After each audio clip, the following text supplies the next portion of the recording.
para compreender que a nossa evolução espiritual se dirige ao infinito e ela não se circunscreve à história e ao espaço geográfico do planeta Terra. Isso é importante, porque senão a nossa fala ela fica muito amarrada, muito presa ao nosso tempo, a uma etnia, a uma língua, a uma cultura, a um país, a um movimento religioso, social, e nós perdemos a visão de conjunto. Então comentamos aqui da evolução do planeta, no prefácio do livro A Caminho da Luz, comentamos aqui sobre as inteligências divinas que dirigem a evolução dos sistemas solares, comentamos sobre o fluido cósmico, sobre a inteligência suprema do universo, que é Deus, que coordena e dirige a evolução das suas criaturas. Comentamos sobre as assembleias espirituais dos espíritos puros, que do mundo espiritual, espíritos que não mais encarnam e, portanto, têm condições de coordenarem o nosso processo reencarnatório. E depois de todo esse percurso, agora podemos falar de Evangelho e de Consolador prometido.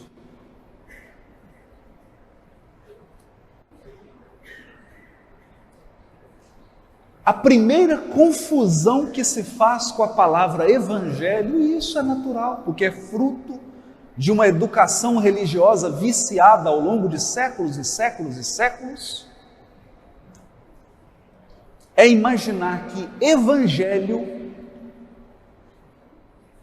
é sinônimo de cristianismo.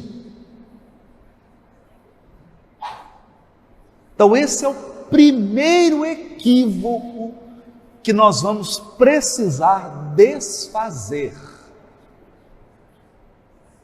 Evangelho não é cristianismo.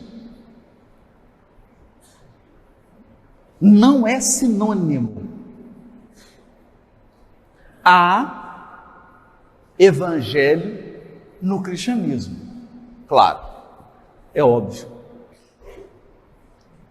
Mas o cristianismo não é capaz de abordar todo o evangelho. O evangelho é mais amplo do que o movimento humano, sociológico, social chamado cristianismo. O cristianismo é um esforço humano de compreender e vivenciar o Evangelho que é divino.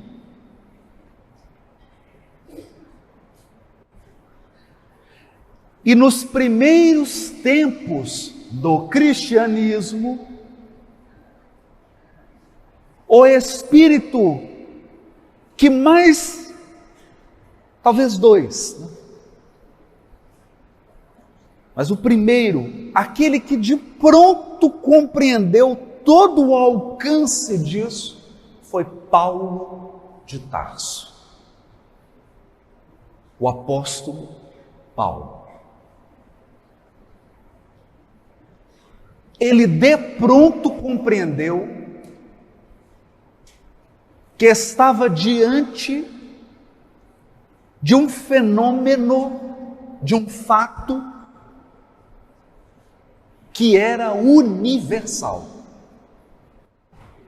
E ele percebeu isso num tempo em que a religião era completamente étnica. A religião era bairrista.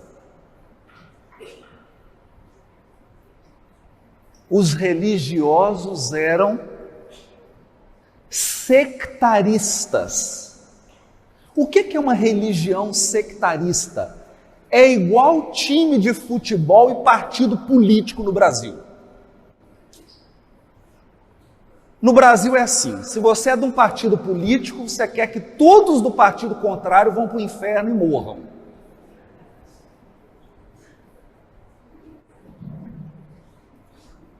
Isso se chama sectarismo, fanatismo. Porque eu não consigo ver valor no outro. E eu perco o senso de universalidade. Então Paulo vinha de uma sociedade machista, patriarcal, xenófoba, tinha ódio ao estrangeiro, e ele capta as características essenciais do Evangelho e percebe que ele deveria realizar um trabalho universalista. Porque se ele ficasse no país dele, falando a língua dele, no bairro dele, falando com os amigos de partido, ele não conseguiria de fato realizar a obra do Evangelho. E ele vai escrever na carta aos Romanos, capítulo 1, versículo 1, olha o que Paulo vai escrever. Todos os evangelistas dizem o Evangelho do Reino. O Evangelho do Reino. O que é Evangelho? Voltando à origem da palavra, Evangelho é uma boa notícia. Mas não é simplesmente uma boa notícia, eu chego em casa e falo assim, minha esposa querida, tenho uma boa notícia, tive um aumento. Não é isso. A boa notícia, o Evangelion, a boa nova, é quando o rei enviava um emissário para o povo, comunicando ao povo de uma decisão real tomada, que na visão dele era boa. Então, o arauto do rei,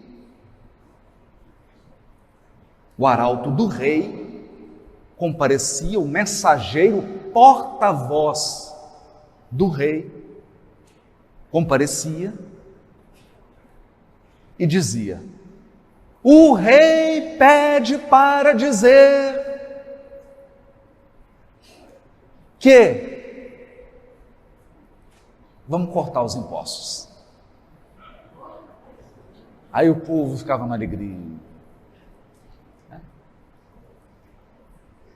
Tanto que os imperadores romanos se referem aos seus decretos como Evangelho. Então o povo da época já conhecia o Evangelho de César. O Evangelho de César, o Evangelho do imperador romano, significa a boa notícia do imperador romano. É importante nós atentarmos para essa dimensão social e política da época de Jesus. Eles já conheciam o Evangelho. No entanto, num determinado momento, alguém chega e começa a repetir uma mensagem que fora dada por antigos profetas de Israel.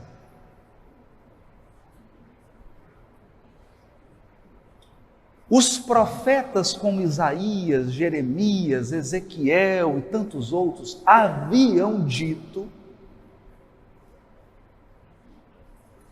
que um dia o próprio Deus seria o rei da terra. Então, imaginem isso. Imaginem isso. E que Deus estabeleceria um reinado sobre a terra. Esse reinado sobre a terra se chamaria o reino de Deus.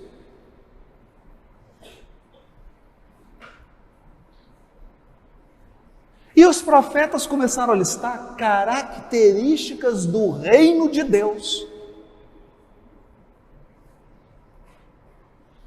Vamos lá. Isaías capítulo 52. No reino de Deus não há injustiça, nem juízes. Perdi meu emprego.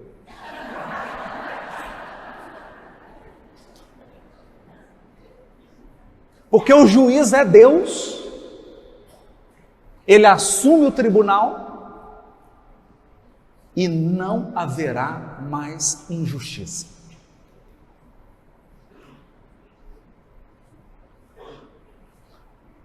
No reino de Deus, não haverá mais pobres, nem doentes, nem sofrimento. Gente, no reino de Deus não haverá nenhum doente, nenhum pobre, ninguém terá necessidade. No reino de Deus não haverá mais maldade nem violência.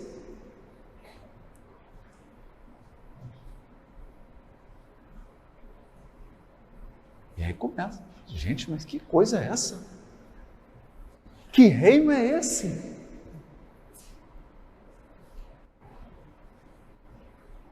Que reino é esse?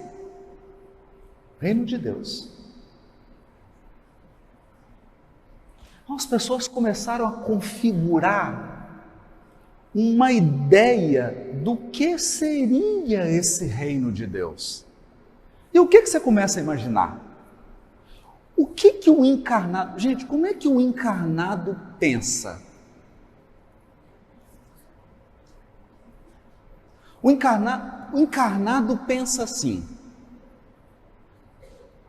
vai melhorar. O que ele pensa? Vai melhorar. Eu vou ter mais recursos materiais. O encarnado só pensa nisso.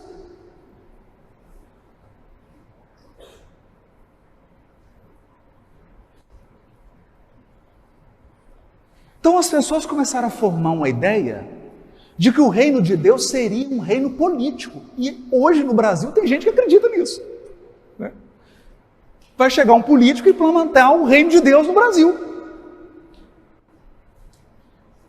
E os judeus acreditaram nisso. Queria vir um Messias que ia fazer uma guerra, ia cortar a cabeça de César, matar um tanto de gente e transformar Israel no reino de Deus. Através de guerra, de ação política, de uma ação no mundo dos encarnados.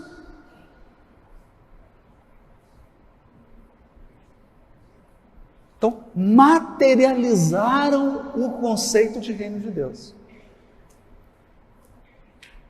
Aí surge um indivíduo chamado João Batista. E esse indivíduo começa a andar nas ruas gritando: o reino de Deus está próximo. O negócio ficou. Essa notícia, o reino de Deus está próximo, é o Evangelho. Era boa notícia. A boa notícia é chegado o reino de Deus.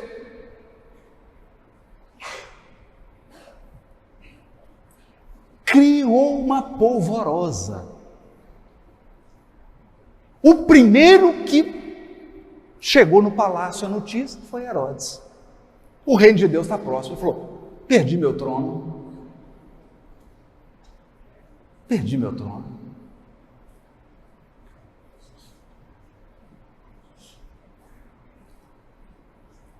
Mais tarde, essa notícia chegou em César. E o imperador romano mandou checar. Que reino é esse? O próprio João Batista, quando foi preso e condenado à morte por decapitação, mandou 2 mensageiros a Jesus para perguntar assim: mestre, eu andei falando aí que estava próximo o reino, mas eu que sou o mensageiro, vou perder a cabeça. Você é realmente o Messias, o enviado de Deus, ou nós temos que esperar de mais tempo? O próprio João Batista ficou em dúvida. Porque se ele, que foi o anunciador de que o reino de Deus estava próximo, estava preso e ia ser decapitado, que reino é esse?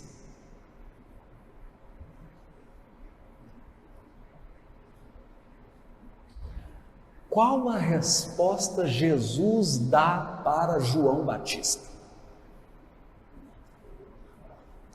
Eu acho que essa é a resposta que hoje nós brasileiros deveríamos ouvir, no momento que nós estamos vivendo nesse país.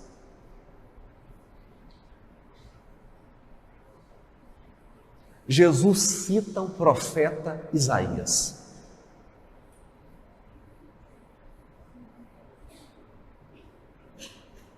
E ele diz assim: ide e anunciai, olha o tom, a João Batista, que os cegos veem, os paralíticos andam, os mortos são ressuscitados, e aos pobres é anunciado o reino de Deus.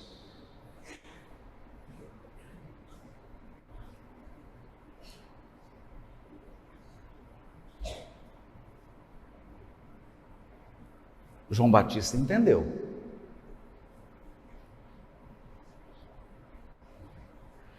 Entendeu que o reino de Deus, do qual Jesus falou o tempo todo no Evangelho. Abre depois em casa, hoje, domingo à tarde, quando você chegar em casa, abre os Evangelhos e procura toda hora que Jesus falar. Pega as falas de Jesus. Existem algumas Bíblias que já têm selecionado tudo o que Jesus disse. As Bíblias de estudo, tem lá todas as falas de Jesus. Na maioria das vezes, como é que Jesus inicia uma fala? Ele começa assim: o reino de Deus é semelhante a um grão de mostarda, que é a menor semente que existe.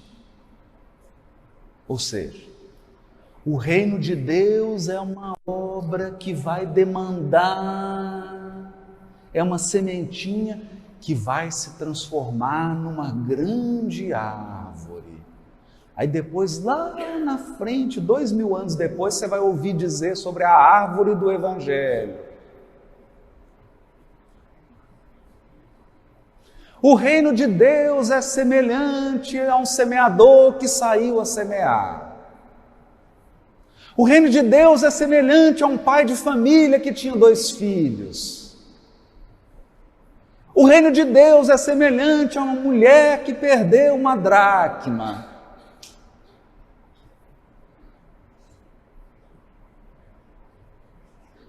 Todas essas parábolas e todas essas falas de Jesus vão agregando características do reino de Deus. Mas aqui eu vou resumir.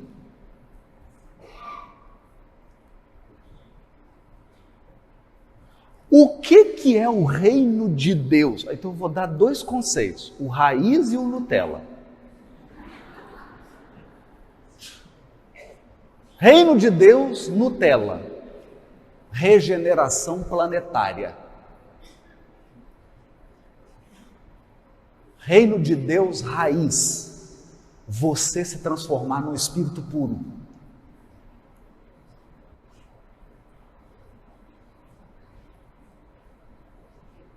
Quando você se transforma num espírito puro, está concretizado o reino de Deus em você. Todas as promessas se realizam. Por quê? Há promessas relativas ao reino de Deus que só podem se concretizar se você se transformar no espírito puro.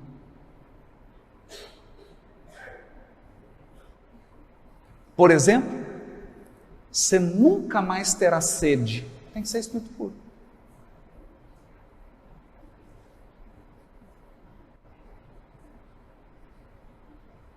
Nunca mais experimentará injustiça. Você tem que estar num mundo ditoso como espírito puro.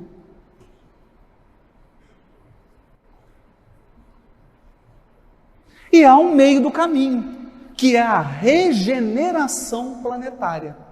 Porque o que é mundo de regeneração, conforme Kardec escreveu? O mundo de regeneração é semelhante a um doente num estado de convalescença. Gente, mundo de regeneração é igual a uma pessoa que acaba de sair de uma cirurgia cardíaca.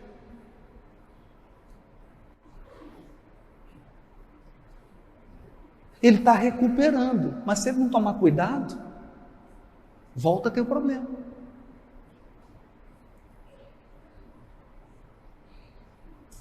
Porque o mundo de regeneração é um caminho, Kardec chama de mundo de transição, é uma transição para o mundo ditoso. É uma preparação para o mundo ditoso. Aí no mundo ditoso, aí é Isaías completo. Tudo que está narrado lá no profeta Isaías são as características de um mundo ditoso. Então, o que é o Evangelho? O Evangelho é o anúncio do reino de Deus. É isso. O Evangelho é anúncio, a boa notícia de que o reino de Deus está próximo. Deu para entender isso. Mas quem deu a notícia?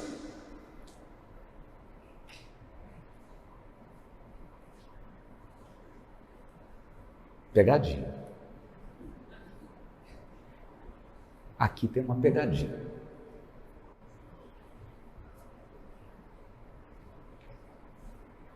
Qual é a notícia?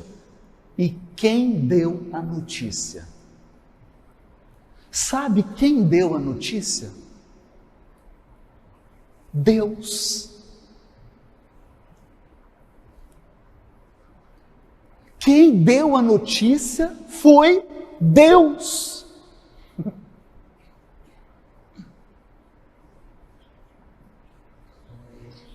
Qual é a notícia? A notícia é quem? Jesus.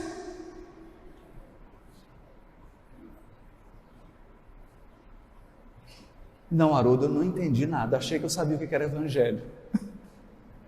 Vamos acompanhar Paulo? Paulo, carta aos Romanos, capítulo 1, versículo 1.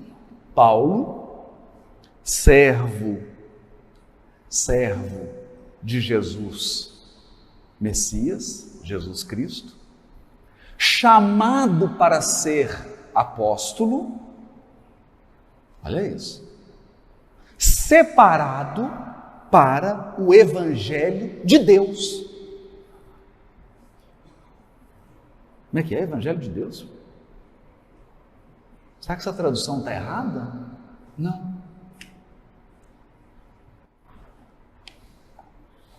Separado para o Evangelho de Deus. Então, gente, nós somos espíritas, a gente vai tudo quanto é congresso. A palavra que eu mais escuto de espírita é Evangelho redivivo. Aí você pergunta para o espírita assim: o que é Evangelho? Ué, o Evangelho é o cristianismo.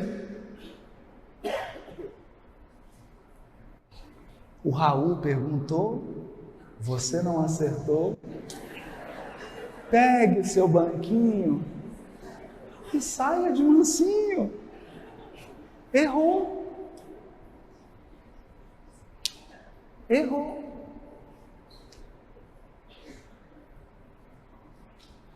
O Evangelho é de Deus. Porque o Evangelho não é a notícia do reino de Deus. Se é o anúncio do reino de Deus, o Evangelho é de quem? Do rei. Quem que é o rei? Não é Roberto. É Deus. O rei da criação não é um leão. O rei da criação é a inteligência suprema que dirige o universo infinito. Agora uma pausa. Gente, se você esquecer tudo de hoje de manhã, você pode esquecer tudo. Se você esquecer tudo, eu só quero que você lembre de uma coisa. A criação é infinita. Quem dirige a criação é a inteligência suprema. O rei do universo é Deus. Ponto. Se você lembrar disso, você vai reconstruir na sua memória todo esse seminário de hoje. Então, para de pensar em terra. Para de pensar em religião judaica, religião muçulmana, evangélico, católico, espírita. Para. Amplie a sua mente.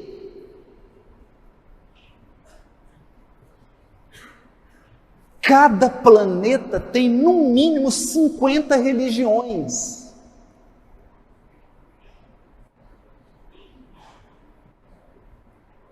No mínimo. Cada Sol tem mais ou menos 10 planetas. Só a Via Láctea tem mais de 100 bilhões de sóis. Então você imagina quantas religiões existem na Via Láctea.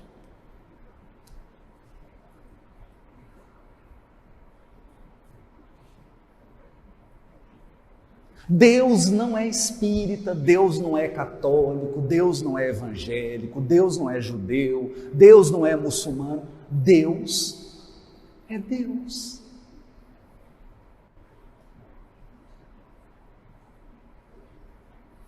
O reino de Deus,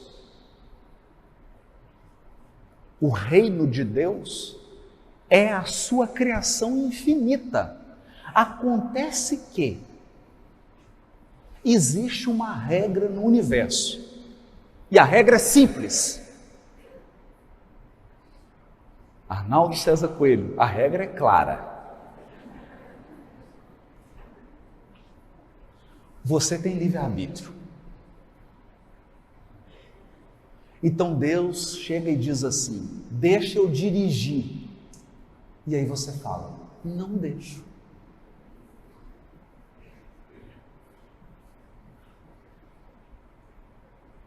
Eu dirijo.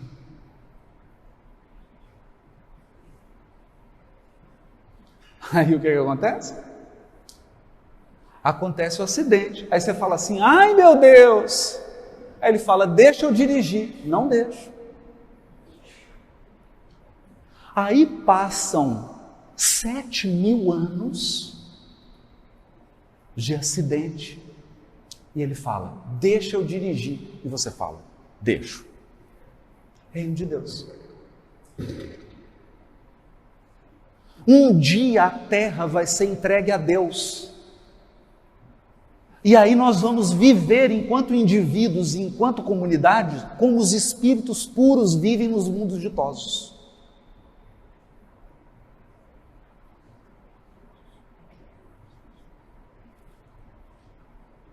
Porque até agora nós estamos vivendo do jeito que a gente quer. O reino é de seres humanos. Como é que é um reino de ser humano? Como é que é o reino do ser humano? O reino do ser humano é assim.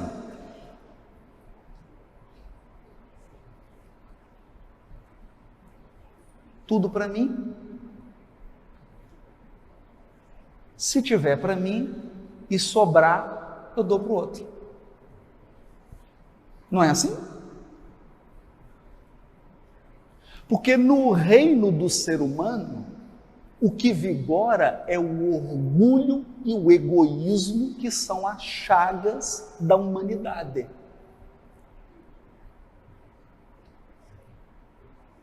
Quando Deus é o rei, e quando a gente permite, porque Ele só reina se nós permitirmos, livre-arbítrio, quando Ele reina, cessa o orgulho e o egoísmo. Por quê? Eu sei que, se todos estão bem, eu estarei bem. Se o valor de cada um for reconhecido, o meu também será.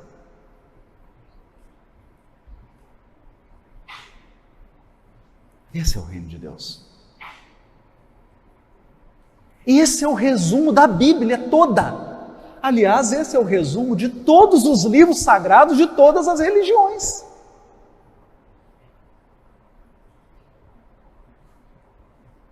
De todas.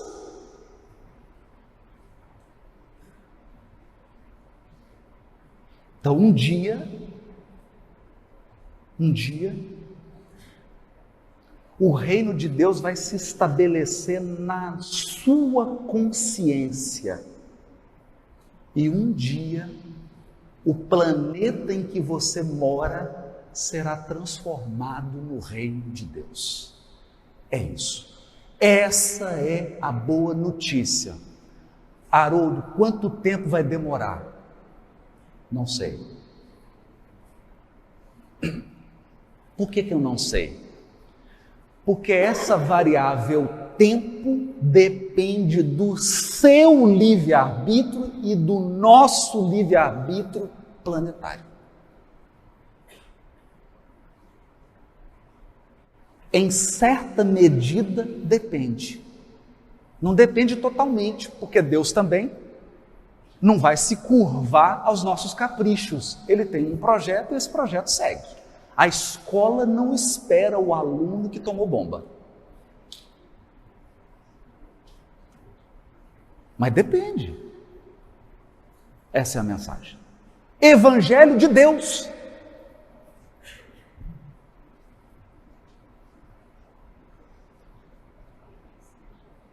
Evangelho de Deus. Então, há alguns orbes no sistema solar, há alguns orbes do sistema solar em que o Evangelho de Deus já foi implementado. Aliás, gente, eu queria dar também uma outra má notícia. O único planeta do sistema solar que o reino de Deus não foi implementado ainda, adivinha qual é?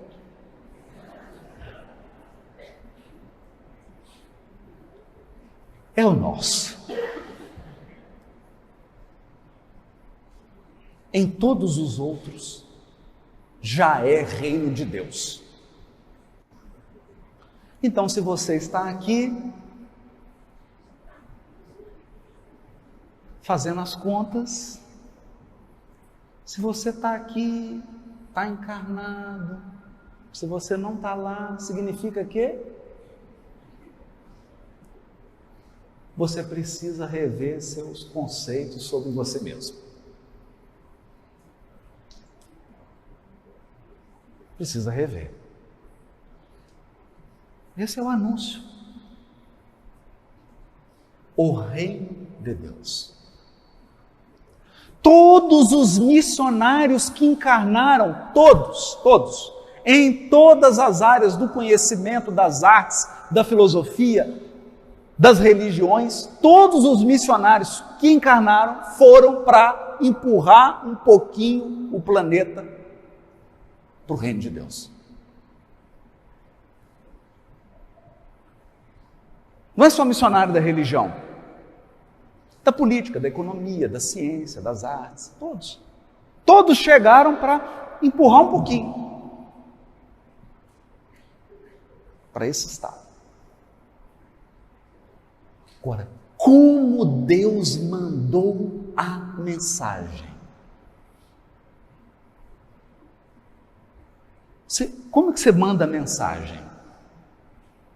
Hoje, WhatsApp, Facebook, Instagram, carta, gravação, vídeo. Gente, vamos pensar um pouquinho. Você acha realmente que Deus usa o WhatsApp?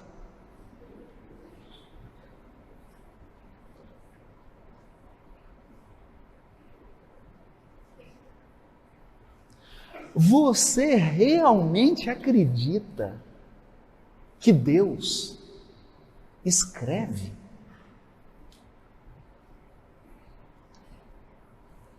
Que Deus comunica seus propósitos através de um texto escrito?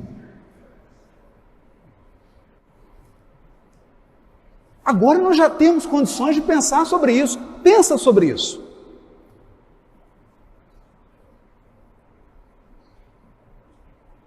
Imagina um problema. Deus vai falar, Deus vai escrever. Em que língua? Já começou um problema.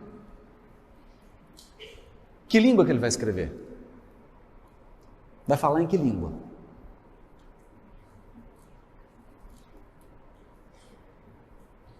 Você consegue transmitir tudo o que você quer num texto?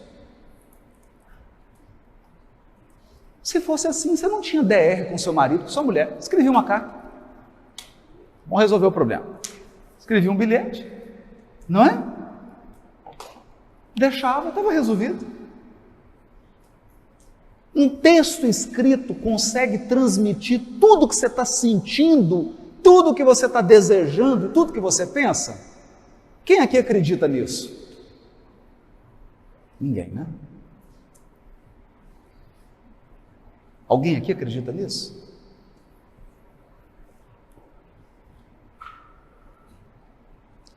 Então, como Deus transmitiu a notícia de que estava próxima a implementação do reino de Deus? Próxima na visão dele, Deus. Quando Deus fala assim, aguarda um momento, pode ser 10 encarnações.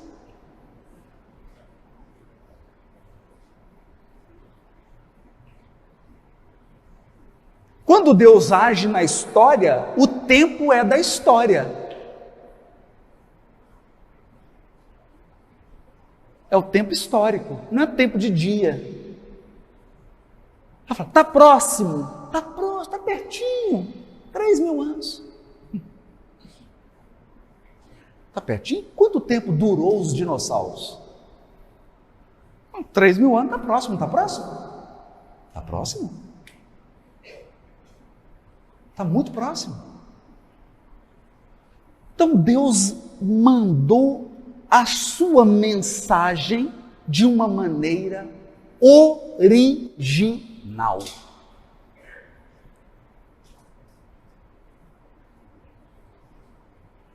Ele queria nos dizer quais são as características do seu reino. Quais são as qualidades do reino de Deus? Quais são as leis do reino de Deus? Quais são as regras? Características, nuances. Aí, sabe o que ele fez?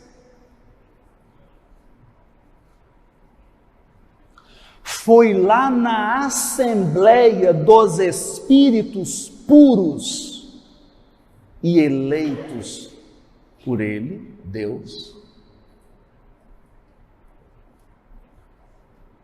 Espíritos que dirigem o sistema solar,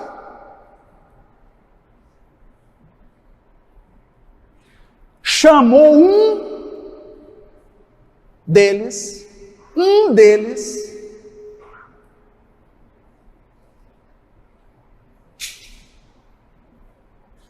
e disse assim: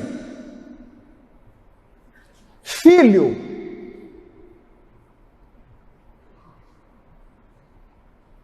tem mais de 10 bilhões de anos que você instaurou o reino de Deus na sua consciência, filho. Você já está em processo de comunhão indescritível comigo, filhão.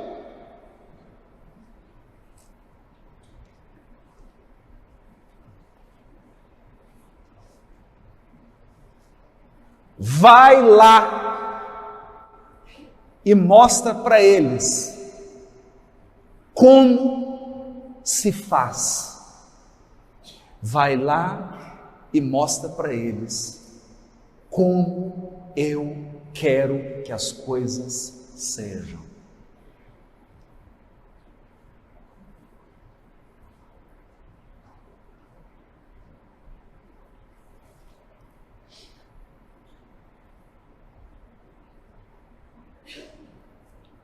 Então, a Assembleia dos Espíritos Crísticos do Sistema Solar, após Deus ter eleito esse Espírito, se reuniu para ajudar a programar a encarnação de um Cristo planetário num corpo físico.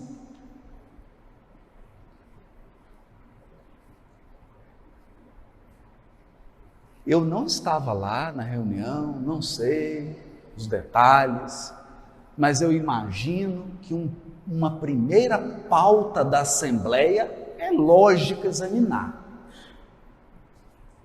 Um espírito que foi eleito para encarnar e ser a notícia, ele é a notícia. Você quer saber qual que é a notícia? Olha para ele. Ele é a notícia. É daquele jeito que Deus quer que seja. Deu para entender agora? É daquele jeito. Mas não é só ele que é daquele jeito. Você também foi criado para ser daquele jeito que ele é.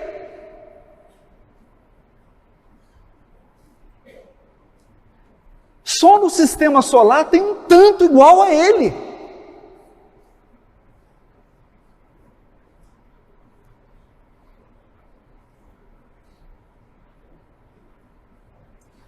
Vamos fazer uma conta simples aqui? Já que é um seminário, a gente pode se permitir essas continhas. Quem que é bom na matemática e na engenharia? Cadê os engenheiros aí, gente? Turma da engenharia aí, ninguém? Nossa Senhora, quem que está com a calculadora aí? Calculadora aí. Me ajuda. Um sistema solar tem aproximadamente 10 planetas. Vamos tomar o nosso como parâmetro, ok? Uns tem 12, 20.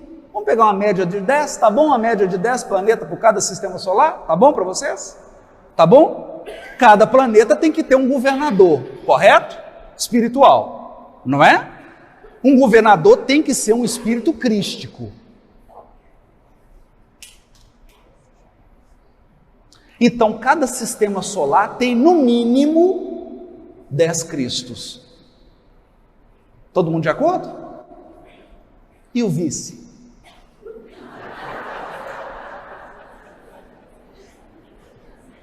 E o vice? Se o governador encarnar, quem assume? Ah, vocês não tinham pensado nisso. Não tinham pensado nisso. Então, no mínimo, mais ou menos, uma média, 20 Cristos para cada sistema. Tranquilo? E o coordenador da Assembleia? 21. E o vice? 22. Tá bom. Eu acho que são mais. Mas acredito que não pode ser menos do que isso. Tranquilo? Vamos ficar em 22? Está todo mundo feliz com 22 ou tem alguém incomodado? Está feliz com 22? Ótimo. Vamos lá. 22 Cristos. Mas qual que é a religião deles?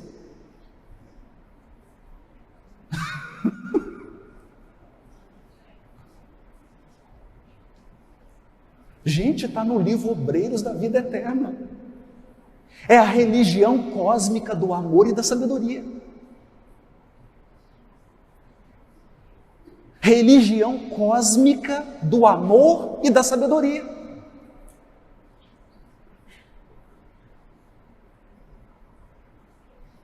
$22 Cristos. Quem está com o calculador aí? Todo mundo aposta? Soma para mim aí. Na Via Láctea tem aproximadamente 100 bilhões de sistema solar. Multiplica aí 100 bilhões vezes 22. Não precisa, tá fácil. Quanto que é 100 bilhões vezes 22? 22 trilhões! 22 trilhões de Cristos!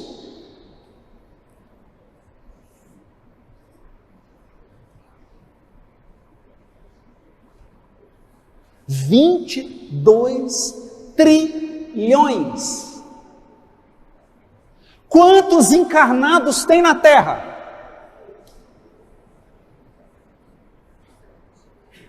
Vamos para cima. 8 bilhões.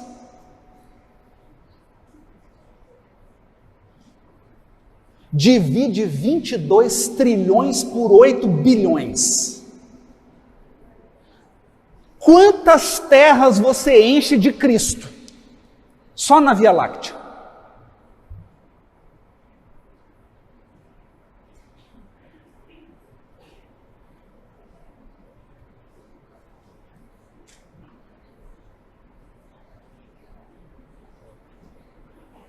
Então, se alguém perguntar para você o que é evangelho, você vai falar assim: você tem meia horinha? Meia hora? É só fazer umas contas aqui para te explicar. Perceberam, gente? Então, tinha um congresso na Via Láctea com 22 trilhões de Cristos, e Deus escolheu um para encarnar na Terra.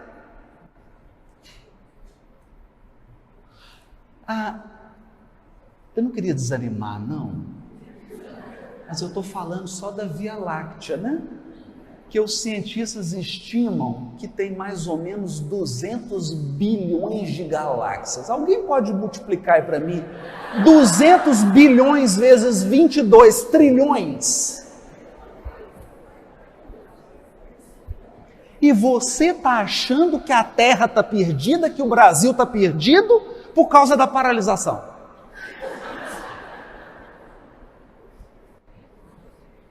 Você está achando que Deus perdeu o controle? Você realmente acredita nisso? Que 8 bilhões de pessoas podem comprometer a evolução do universo? Você acredita nisso? Para pensar.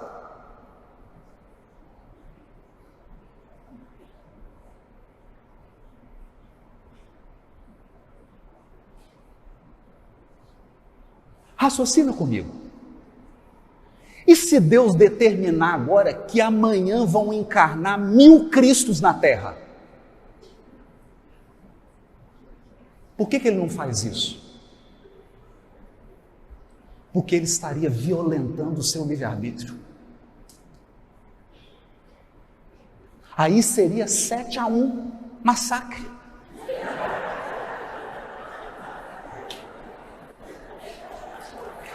Não é?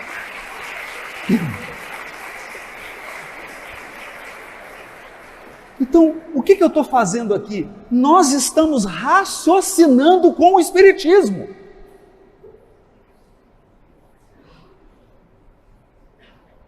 Nós estamos aqui juntos raciocinando sobre a evolução do universo, evolução espiritual do universo. Mas por que nós estamos fazendo esse raciocínio? Porque um Cristo encarnou e disse assim, e Ele disse, o Pai me enviou. Ele não disse isso? Não está lá, Ele não disse isso, gente. Jesus não disse isso, não está lá no Evangelho de João, não está nos Evangelhos. O Pai me enviou, Ele falou, o Pai me enviou.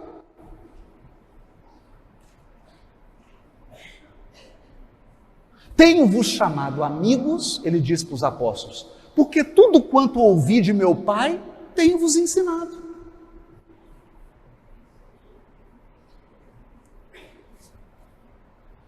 Ele falou. Mas você entendeu? Não entendemos. Ele falou há 2000 anos atrás, mas nós não tínhamos condição de entender o que ele estava falando.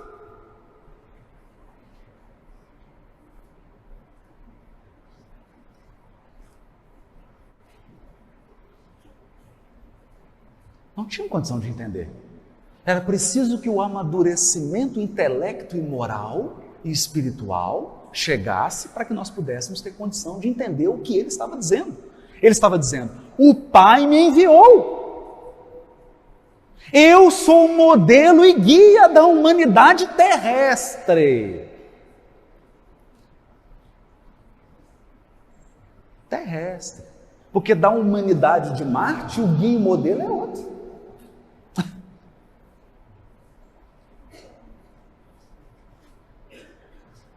Mas eles são amigos, são da mesma assembleia, tudo amigo, gente.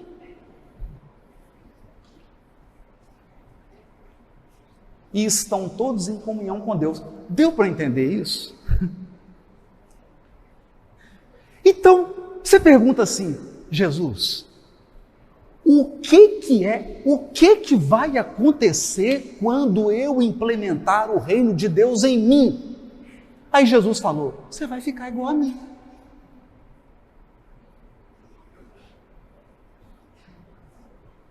Podeis fazer tudo o que faço e muito mais. Ele não disse isso?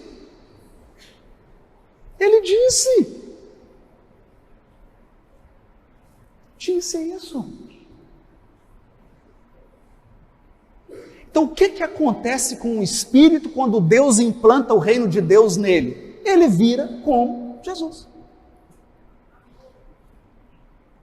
Se transforma no amor, na sabedoria, na bondade, na caridade máxima. Esse é o seu destino. Quer você queira, quer você não queira. Não adianta você ficar emburrado. Você vai chegar lá.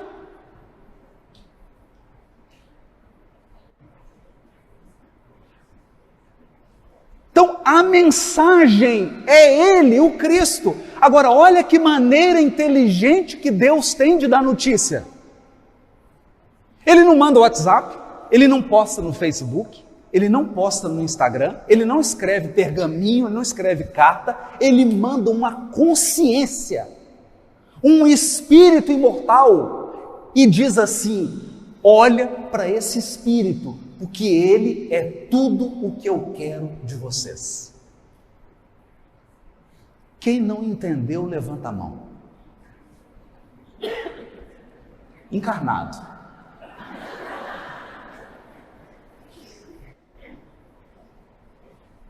Deu para entender agora o que é evangelho? Então agora nós vamos falar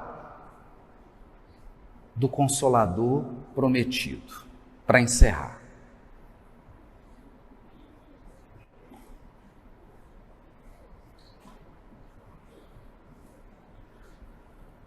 Para a gente falar de Consolador prometido,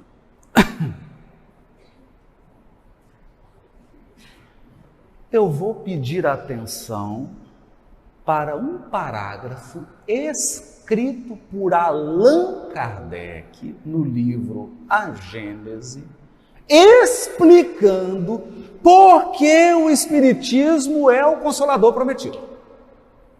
Porque agora nós já sabemos que reino de Deus é a boa notícia. Já sabemos que a boa notícia foi dada pelo próprio Deus. Então, ela é uma notícia para todo mundo, gente. Ela é notícia para todos os países, para todas as comunidades, para todas as etnias do planeta Terra.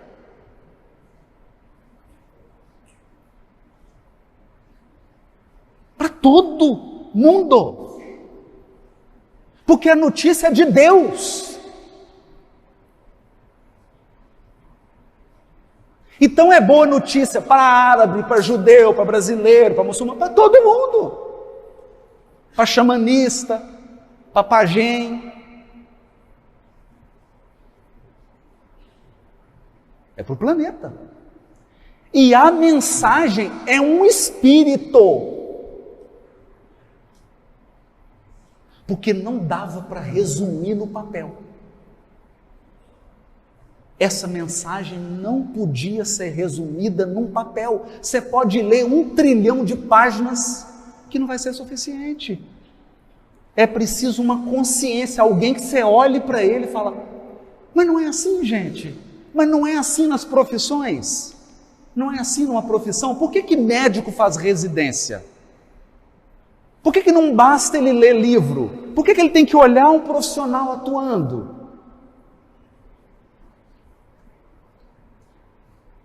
Você aceitaria entrar numa aeronave e ouvir o seguinte: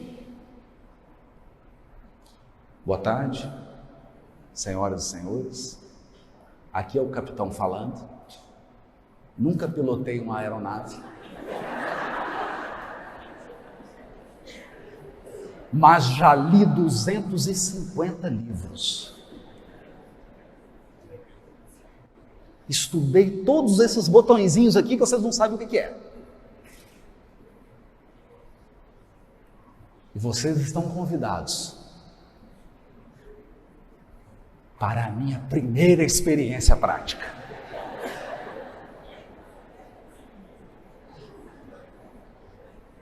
Você fica?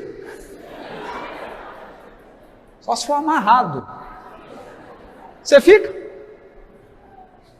Entra lá, tem um infarto, você na mesa de cirurgia, o médico chega, fique tranquilo.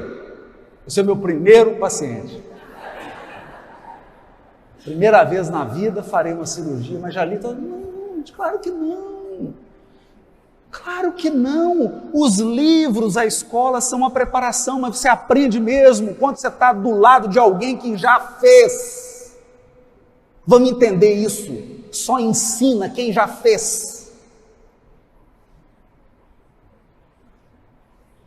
Só ensina quem já fez.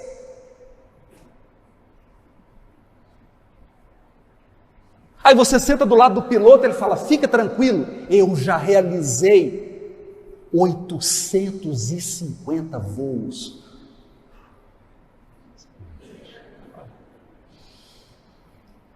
Se eu desencarnar é por vontade de Deus. Não é? Porque a gente aprende com quem já fez. É por isso que Deus mandou Jesus. Porque você só aprende a ser um espírito que implementou o reino de Deus no coração com alguém que já implementou. Uma coisa é dar notícia, é apontar, é dizer, outra coisa é fazer.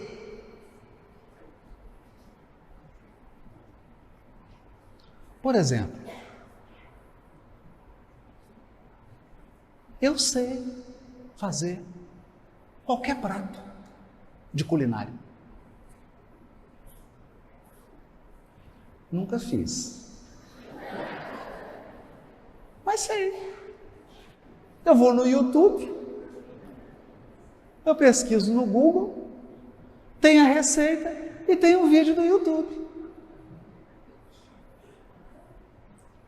É assim que funciona. Então não adiantava Deus mandar alguém que dá notícia. Ele tinha que mandar alguém que já fez.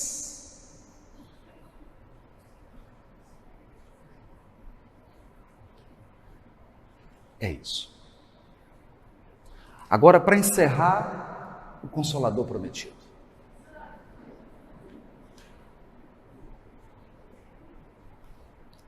Kardec vai comentar sobre a fala de Jesus no capítulo 14 do Evangelho de João, quando Jesus diz assim: eu rogarei ao Pai.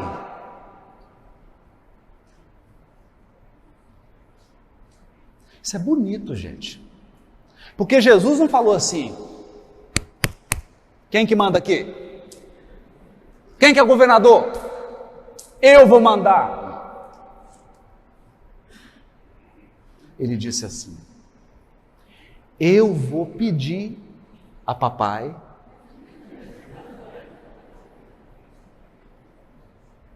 para ele enviar um outro consolador.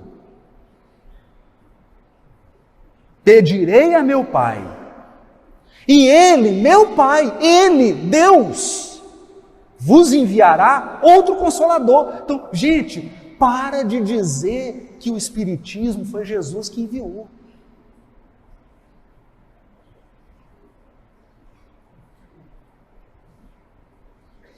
Quem enviou o Consolador prometido foi Deus.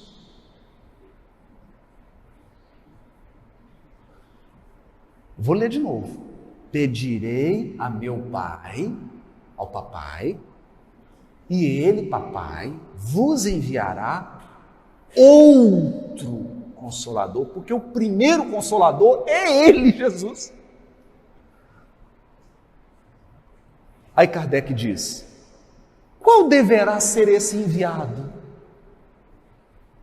Que enviado é esse? Jesus claramente indica que esse Consolador não seria ele. Não seria ele, Jesus. Pois, do contrário, ele diria: voltarei a completar o que vos tenho ensinado. Isso é o Kardec está dizendo. Não foi isso que Jesus disse. Ele não disse isso, como acrescentou: a fim de que fique eternamente convosco, e ele estará em vós. O Consolador prometido ficaria eternamente conosco e estaria em nós, dentro de nós. Aí olha o Kardec. Esta proposição não poderia referir-se a uma individualidade encarnada, visto que essa individualidade não poderia ficar eternamente conosco, nem ainda menos estar em nós.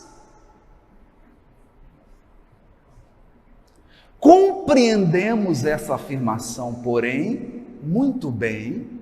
Olha o que o Kardec está dizendo. Gente, eu estou lendo Allan Kardec. Compreendemos, porém, muito bem como referência a uma doutrina. Doutrina aqui, porque a palavra doutrina aqui em francês significa conjunto, não é doutrina de dogma, doutrina, fanatismo, não é isso não. Doutrina aqui no sentido de conjunto de ensinamentos. É o cirurgião. O cirurgião fica olhando um outro, aí ele aprende um conjunto de coisas com o outro. E aí ele aplica e se transforma também no cirurgião. Entendeu? Depois que ele aprendeu, aquele conjunto de conhecimentos não fica dentro dele? Ou alguém consegue roubar o que você adquiriu de conhecimento e de experiência? Alguém consegue? Ninguém consegue, fica dentro de você.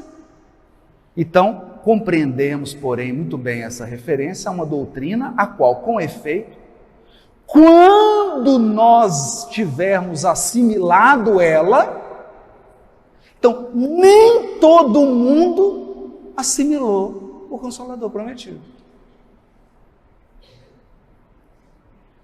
E ele só faz o efeito se você assimilar.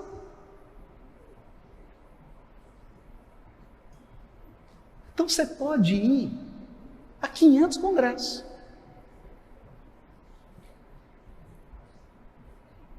Se você não assimilar o conjunto de ensinos, não vai te ajudar tanto.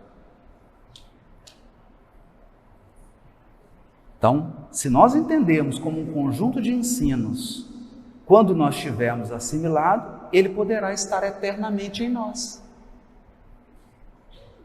Eternamente em nós. Por quê?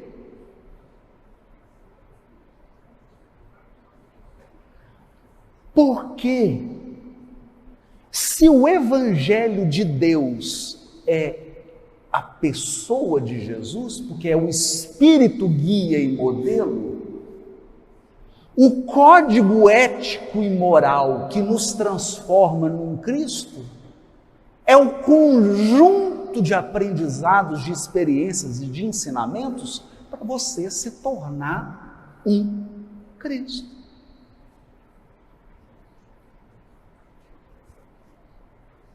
O Consolador é, pois, segundo o pensamento de Jesus, a personificação de uma doutrina soberanamente consoladora, cujo inspirador há de ser o Espírito de verdade.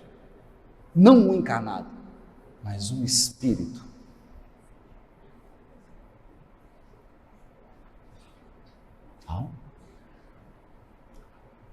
Assim, ele vai dizer agora no Evangelho segundo o Espiritismo, não é mais na Gênesis, capítulo 6, item 4. Capítulo 6, item 4. Assim, o Espiritismo realiza o que Jesus disse sobre o Consolador prometido. Conhecimento das coisas, fazendo que o homem saiba de onde vem, para onde vai e por que está na terra. Conhecimento das coisas. Gente, por favor. Consolador prometido é conhecimento das coisas espirituais. Consolador prometido é saber de onde vim, para onde vou, por que estou na terra.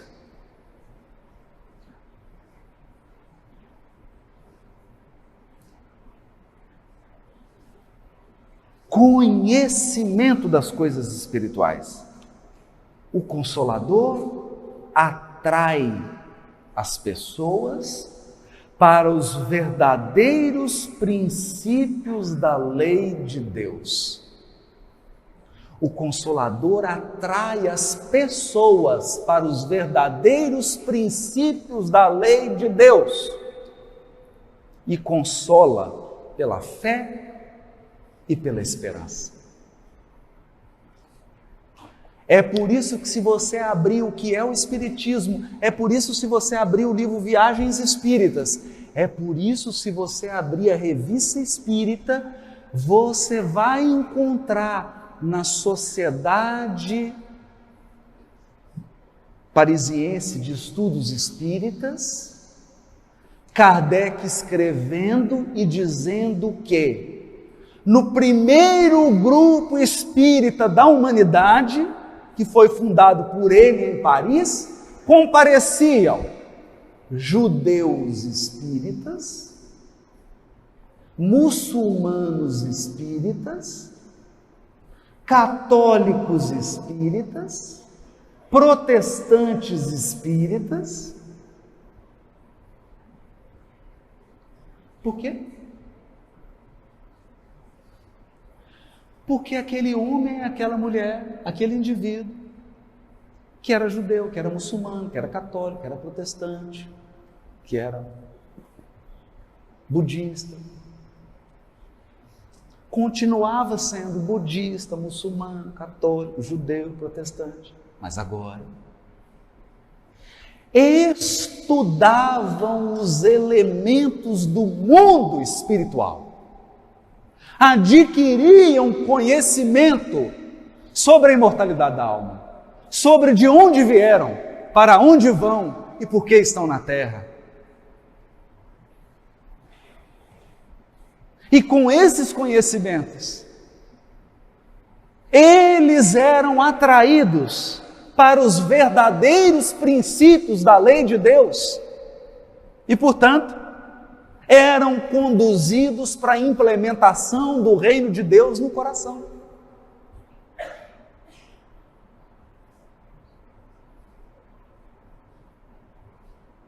Portanto, deu para entender? Então, pelo amor de Deus, nós espíritas não somos proselitistas. Eu não quero esvaziar nenhuma igreja, não quero tirar nenhuma pessoa da religião dela.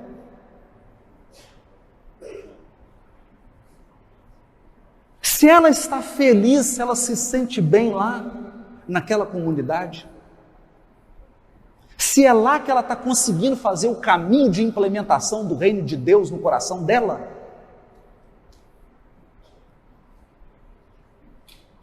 se é num templo budista, se é no ashram da Índia, se é no Japão, se é na China, se é como protestante, se é como católico, se é como umbandista, como candomblé, não importa. O que importa é que ela adquira conhecimentos sobre o espírito imortal, sobre a imortalidade da alma, sobre de onde ela veio, para onde ela vai e por que ela está na terra.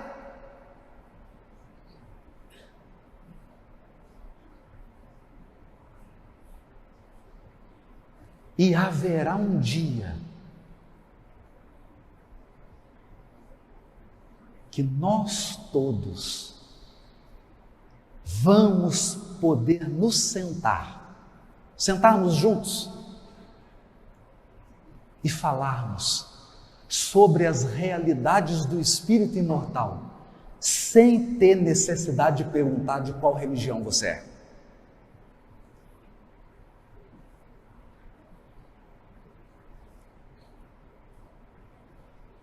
Porque o Consolador prometido por Jesus e enviado por Deus é a luz que acordou os encarnados para a realidade espiritual da vida. Para a realidade espiritual da vida. Portanto, bem-vindos à nova era. E a gente se encontra em alguma galáxia por aí.